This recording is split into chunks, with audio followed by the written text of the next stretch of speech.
cinta. Biasanya nomor satu sebabnya karena kecocokan. Imam Al-Ghazali dalam Ihya-nya juga menyebutkan sebab yang lain. Cinta itu bukan hanya karena cocok, akan tetapi karena indah. Karena indah, teman-teman. Kita tuh secara jibillah, secara watak, secara naluri, secara fitrah itu suka sama sesuatu yang bagus-bagus, gitu ya. Suka sama sesuatu yang bagus-bagus, suka sama bunga lebih daripada sama bangkai. Kita nggak suka sama bangkai, gitu ya, karena menurut kita busuk rupanya, busuk baunya, gitu kan. Kita nggak suka gitu. Kita nggak suka sama suara teriakan. Kita lebih suka sama suara yang lembut, begitu ya, suara yang merdu, begitu kan. Kenapa gitu? Indah, teman-teman. Maka orang dengan suara yang indah, dengan tampilan yang cantik, tampilan yang cakep, ganteng gitu, akan lebih mudah disukai daripada yang tidak begitu. Kan begitu ya? Jadi dari yang nggak begitu gitu. Makanya kan kalau kita lihat-liatin tuh anak-anak muda-muda gitu, suka sama aktor, artis, film misalnya gitu kan ya, karena kan ya, pasti yang disukain tuh yang tampangnya cakep-cakep, begitu kan, atau yang suaranya bagus-bagus gitu. Itu udah pasti itu gitu, karena memang secara naluri manusia itu disukai, diberi sesuatu hal yang cakep-cakep. Tapi itu teman-teman saudaraku sekalian, yang disenengin sama badannya. Nah nanti itu kalau udah mengarah kepada otak, biasanya lebih kepada suka sama seseorang karena cara pandangnya, suka sama seseorang karena cara berpikirnya, gitu ya. Ntar lama-lama kalau udah ke hati gitu kan, sukanya sama Allah Subhanahu wa ta'ala, karena dia tahu bahwa ini indah, tapi penciptanya jauh lebih indah. Kayak Zulaikha. Tahu Zulaikha? Tahu. Siapa? Tangga sebelah rumah Ustazah. Ada yang namanya Mpok Zulaikha. bukan itu maksud saya. Zulaikha ya, Imratul Aziz, istrinya Pak Aziz. istrinya Menteri Keuangan ya, zamannya Nabi Allah Yusuf alaihi salam. Itu teman-teman sekalian, Zulaikha itu kan seneng banget tuh sama Nabi Yusuf. Kenapa? Yaitu mata ya, karena sangat indah kan. Nabi Yusuf tuh kan cakep banget gitu. Cakepnya tuh cakep, istilah anak zaman sekarang, cakep gila gitu ya. Ya Allah, cakepnya tuh cakep banget gitu, kelewatan gitu kan. Nabi Allah Yusuf alaihissalam. Nah situ Zulaikha cinta kepadanya. Rasa cintanya membuat dia mau melakukan apapun untuk bisa mendapatkan Yusuf alaihissalam. Dan bahkan ketika seperti yang kita tahu, yang Allah ceritakan dalam Al-Quran ya, hiya rawadatni an nafsih, mengajukan dirinya kepada Nabi Allah Yusuf, ngajakin gitu kan, sampai dengan berbuat sesuatu yang haram. Teman-teman sekalian yang saya muliakan, ini Siti Zulaikha secara naluri aja emang suka sama orang-orang yang cakep gitu kan. Akan tetapi teman-teman, Zulaikha itu kan pada akhirnya menikah dengan Nabi Yusuf ya, walaupun kita nggak ada yang diundang pernikahannya. Ini saya pernah ditanya nih, ya Allah, ada masa-masanya tuh orang Jakarta sibuk sama Nabi Yusuf, kawin apa enggak sebenarnya sama Siti Zulaikha. Saya bolak-balik gitu hadir di majelis, ditanyain gitu, Ustazah, Nabi Yusuf tuh sebenarnya nikah nggak sih sama Zulaikha? Nah ini bingung kan, kita mau nyari datanya kemana coba? Karena di Al-Quran kan tidak diceritakan gitu secara detailnya ya, nikah atau enggaknya gitu. Terus saya bilang, ya insya Allah nikah, walaupun saya nggak diundang. Emang kenapa? Saya bilang nggak, soalnya ada yang mengatakan bahwa Nabi Yusuf sama Siti Zulaikha tuh nggak pernah nikah gitu. Saya bilang kenapa sih orang ngeributin hal-hal yang enggak jadi pertanyaan, ya kan? Dikubur nggak akan ditanya loh, menurut kamu Zulaikha sama Nabi Yusuf kawin apa enggak? Nggak ada pertanyaannya itu ya. Ala kulli hal, akan tetapi teman-teman sekalian, menurut yang akurat gitu ya, menurut referensi yang akurat itu Nabi Yusuf menikah dengan Siti Zulaikha, kemudian memiliki anak, dan kemudian anaknya itu punya anak, berarti cucunya bernama Rahmah, salah satu dari cucunya bernama Rahmah, dan itu adalah istri Nabiullah Ayyub alaihissalam yang rambutnya panjang, kemudian sempat pernah jual rambutnya untuk membeli makanan, beliau memberi makan kepada Nabiullah Ayyub alaihissalam, itu ya. Nah itu, jadi menurut kabar yang akurat itu memang menikah gitu. Nah yang ingin saya mau ceritakan dari tadi nih, teman-teman saya sekalian, ada masanya Nabi Yusuf itu sesudah menikah dengan Siti Zulaikha, sebulan, 2 bulan, 3 bulan, entah beberapa tahun sesudah mereka menikah ya, satu hari Nabi Yusuf itu masuk dalam rumah, manggil-manggil istrinya nih, Zulaikha gitu ya, atau Leka manggilnya apa deh, Beb, nyari-nyari nih istrinya nih. Terus akhirnya nggak kedengeran jawaban gitu, dia buka kamar, dilihat istrinya sedang ibadah pada Allah SWT, sedang sholat pada Allah SWT. Tungguin Nabi Yusuf. Habis itu Nabi Yusuf bilang, kamu nggak dengar suara saya manggil-manggil nama kamu gitu? Oh maaf Yusuf, saya nggak dengar gitu. Kata Nabi Yusuf, dulu aja kamu tuh ngejar-ngejar saya sampai kayak gitu, sekarang gitu kan saya datang ke rumah dicuekin gitu. Dia bilang, dzakal yawm kuntu arif Yusuf fi hadzal yawm ba'da ma araftu rabb Yusuf fala ahtaj ila Yusuf. Ya, ba'da ma araftu jamal rabb Yusuf fala ahtaj ila Yusuf. Waktu itu tuh aku belum kenal selain Yusuf, akan tetapi sudah aku mengenal Tuhannya Yusuf, aku tidak lagi terpesona dengan kecakapan Yusuf. Gitu teman-teman. Ba'da ma araftu Yusuf fala ahtaj, ba'da ma araftu rabb Yusuf fala ahtaj ila Yusuf. Sudah aku kenal sama Tuhannya Nabi Yusuf, aku nggak seberapanya sama Yusuf gitu, biasa-biasa aja gitu. Karena memang penciptanya jauh lebih indah daripada semuanya. Bukan indah secara fisik teman-teman, tapi hati merasakannya. Yang jatuh cinta pada Allah Subhanahu Wa Taala gitu kan, akan melihat semuanya jadi indah. Nah ini kerennya nih gitu ya.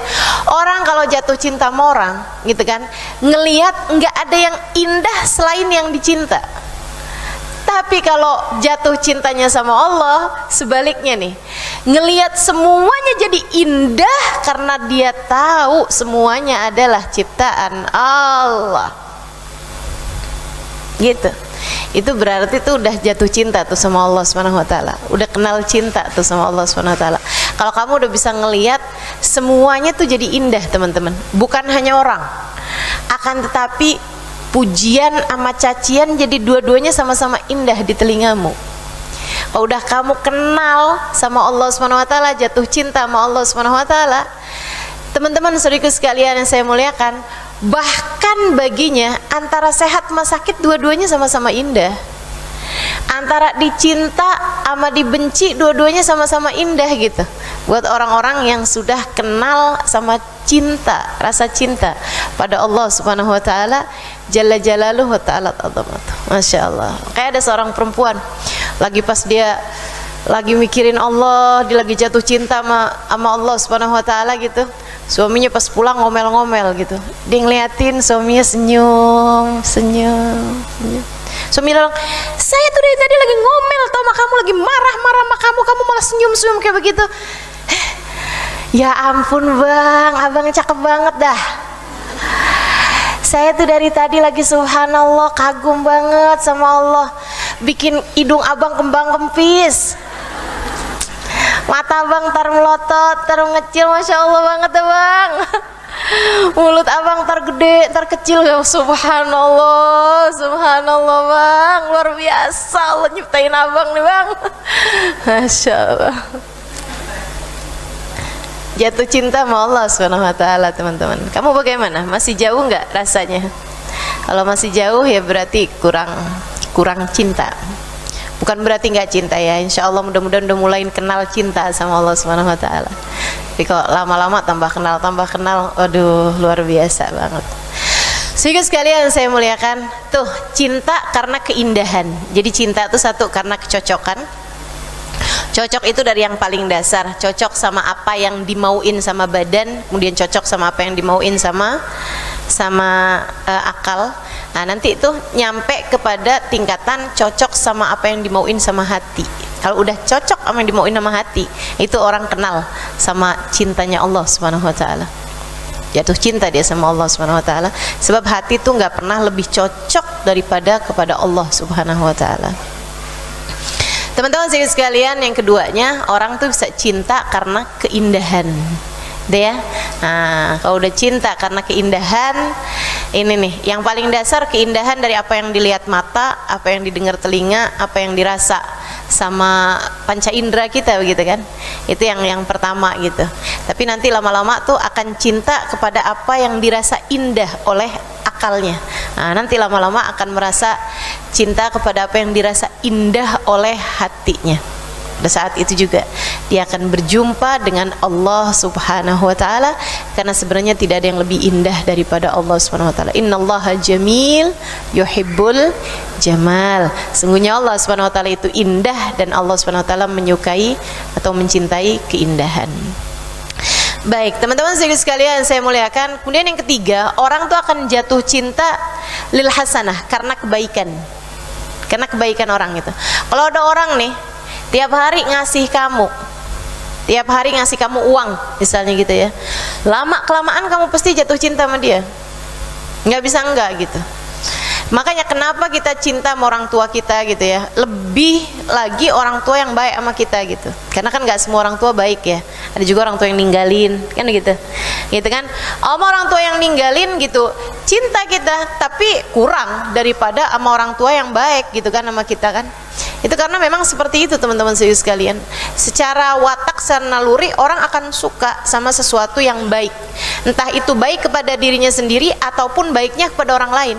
Kita nih misalnya gitu ya, dengar ada orang sangat dermawan sekali kepada orang lain gitu, kita akan suka sama orang tersebut, kita akan cinta sama orang tersebut gitu. Nah kalau seperti itu masalahnya teman-teman sekalian, siapa yang lebih baik daripada Allah Subhanahu wa taala? Wa ma bikum min ni'matin faminallah. Tidak ada sesuatu dari kenikmatan melainkan semuanya datangnya dari Allah. Wa in ta'uddu ni'matallahi la tuhsuha. Kalau kamu mau menghitung-hitung nikmat dari Allah Subhanahu wa taala, enggak ada yang bisa dihitung. Nah, makanya kalau dari tiga hal tersebut nih, dari kecocokan, dari keindahan, dan dari kebaikan, teman-teman sekalian, kamu akan tahu bahwa yang semestinya dicinta di atas segalanya adalah Allah Subhanahu wa ta'ala. Allah Subhanahu wa ta'ala. Karenanya mintalah terus cintanya Allah Subhanahu wa ta'ala, dan mintalah kepada Allah agar hatimu dikaruniakan cinta padanya. Minta, jangan cuman kalau doa tuh minta duit mulu. Malu dari kecil mintanya duit mulu. Malu mau Allah udah segini tuanya ya diminta duit aja ya. Teman-teman sekalian saya muliakan, minta sama Allah Subhanahu wa taala dikaruniai cinta padanya. Allahumma rzuqni hubbak wa hubba man yuhibbak wa hubba kulla amalin yugarribuni ila hubbak. Ya Allah, karuniakan aku rasa cinta padamu, karuniakan aku rasa cinta kepada siapapun yang mencintaimu, karuniakan kepada aku rasa cinta kepada perbuatan yang mendekatkan aku kepada cintamu. waj'al hubbaka wa hubba nabiyyika ahabba ilaina mimma siwakuma. Ya Allah, dan jadikanlah rasa cinta kami kepadamu dan kepada kekasihmu Muhammad sallallahu alaihi wasallam lebih kami cintai daripada apapun selain kalian berdua, selain Allah dan Rasulnya maksudnya. Gitu teman-teman, minta doa, minta sama Allah Subhanahu wa taala biar dikaruniai cinta kepada Allah Subhanahu wa taala gitu. Minta cintanya Allah Subhanahu wa taala jalla jalaluhu wa ta'ala ta'dhamatu. Ustazah, Allah tuh kalau cinta sama seorang hamba kayak gimana sih? Ada nggak sih rasanya gitu? Kita kalau mau tahu, nih hati saya udah kenal belum sih sama cinta pada Allah gitu? Hati saya udah ada belum sih rasa cinta sama Allah Subhanahu wa taala? Bisa kerasa nggak Ustazah? Bisa banget. Sebab cinta itu memang teman-teman sekalian nggak bisa dibohongi. Cinta itu adalah rasa. Rasa itu nggak bisa dibohongin. Ya kan gitu ya. Kalau kamu ucapan atau apa bisa bohong gitu. Tapi kalau sama rasa hati kamu nggak bisa bohong. Kamu ngerasa nggak cinta sama anak kamu? Cinta. Betul nggak? Semua yang punya anak di sini cinta nggak sama anaknya? Cinta, yakin saya. Sama suamimu? Ah, itu belum tentu. Maksudnya nggak semua orang cinta sama suaminya. Tapi kalau sama anaknya udah pasti. Sama halnya dengan nggak semua anak cinta sama orang tuanya. Mudah-mudahan kamu menjadi salah satunya yang cinta sama orang tuamu gitu kan. Tapi nggak semua orang bisa cinta sama orang tuanya gitu. Nah teman-teman sekalian, tapi kalau sama anak tuh emang secara watak gitu, naluri asli, dasar manusia itu cinta sama anaknya gitu. Nah teman-teman sekalian, kita mau tahu nih, saya nih udah punya rasa cinta belum sih sama Allah Subhanahu wa taala?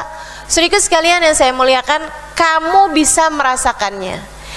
Gimana nih, seberapa porsi Allah dalam hatimu?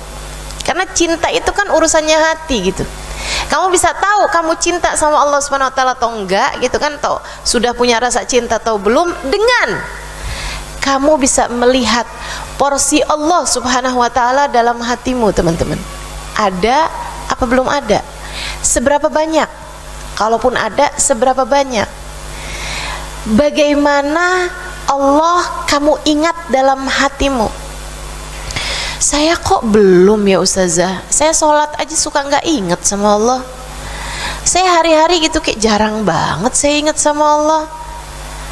Segeralah jalan, segeralah berlari kalau bisa gitu, sebelum datang waktunya. Takutnya ajal keburu menjemput kamu dan kemudian kamu belum dicinta sama dia. Itu masalahnya agak repot, karena kalau pulang tuh pulangnya cuman kepada dia, teman-teman.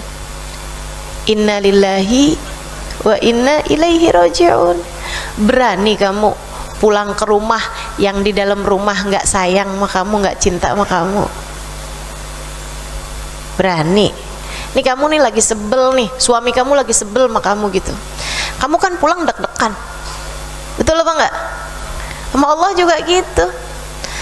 Tapi kalau misalnya kamu tahu suami kamu kangen, suami kamu cinta gitu, kamu udah berapa hari nggak pulang karena kamu memang lagi ada urusan keluar kota misalnya gitu. Pas kamu pulang kan seneng, kan gitu ya? Anak kamu pas pulang dari sekolah di luar kota misalnya gitu, pas pulang kan seneng, udah kamu masakin, udah kamu siapin, udah kamu iniin, udah kamu, begitu dia datang, wah kamu dekap dia gitu. Ya ampun nak, mama sayang sama kamu, mama kangen sama kamu nak, kayak gitu teman-teman gitu. Demikian pula dengan orang yang kembali kepada Allah Subhanahu wa taala dalam keadaan Allah cinta padanya dan dia cinta pada Allah Subhanahu wa taala, yang ada adalah kebahagiaan yang sangat besar. Yang sangat besar. Masya Allah, itu kenikmatan tertinggi teman-teman. Pencapaian tertinggi bagi seorang manusia adalah ketika ia berpulang kepada Allah Subhanahu wa taala dalam keadaan Allah cinta padanya.